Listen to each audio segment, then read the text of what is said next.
Hey guys, welcome back to my channel. As you all know कि I am preparing for UPSC 2026 attempts. तो मैंने answer writing की practice शुरू कर दी है। तो उसी सीरीज़ में मैंने कल एक आंसर लिखा था जो कि हिस्ट्री का पीवाईक्यू था।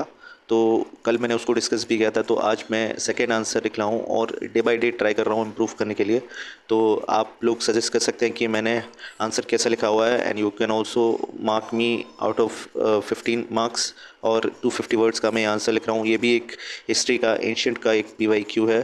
तो लेट्स डिस्कस दिस क्वेश्चन। और इसी सीरीज़ में मैं बहुत सारे आंसर राइटिंग करूँगा और बहुत सारे ऑलमोस्ट सारे सब्जेक्ट्स की आंसर राइटिंग करूँगा। तो let's discuss this question. What are the main features of Vedic society and religion? Do you think some of the features are still prevailing in Indian society? तो इसमें basically पूछा गया है कि जो वैदिक सोसाइटी थी उसके मेन फीचर्स क्या थे, और क्या वही फीचर्स अभी की इंडियन सोसाइटी में कुछ भी रिफ्लेक्ट करते हैं। आप क्या ऐसा सोचते हैं? इस तरीके से सवाल है। तो द आंसर इज़, मैंने मतलब जिस तरीके से एक्सप्लेन किया है, वैदिक सोसाइटी को पहले बताया कि it lies from Rig Vedic period to later Vedic period from 1500 to 600 BCE, let the foundation. Okay, उसके बाद मैंने फीचर्स लिखे हुए हैं वैदिक सोसाइटी के, जैसे कि ट्राइबल ऑर्गेनाइजेशन था, जैसे ट्राइब्स को जना बोला जाता था, चीफ्स को राजन बोला जाता था, एंड सभा एंड समिति वर ऑल्सो देयर।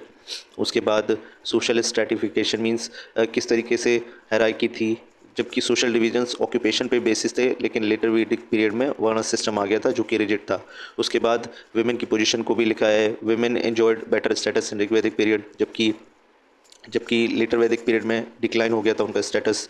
पेस्टोरल और एग्रेरियन सोसाइटी भी लिखा है कि जो इनिशियली जो ऋग्वैदिक पीरियड था वो पेस्टोरल था, जबकि सोसाइटी ग्रेजुअली एग्रेरियन बन गई, मतलब कि लार्जली डिपेंडेंट ऑन एग्रीकल्चर, और use of iron and surplus production होने लगा।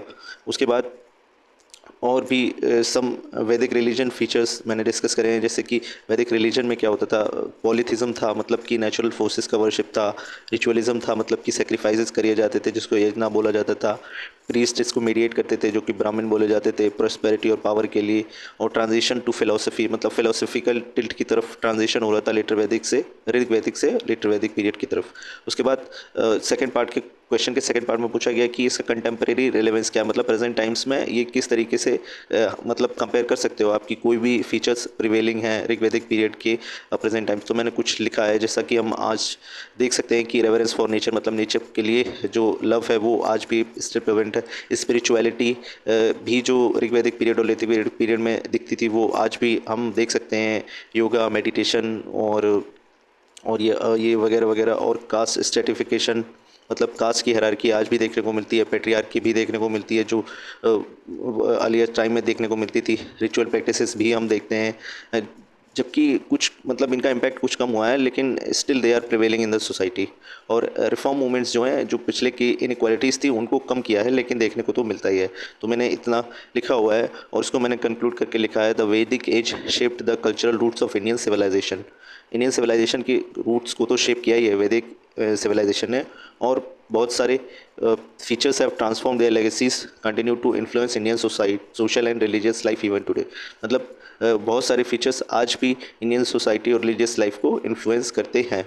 सो thank you for watching this video.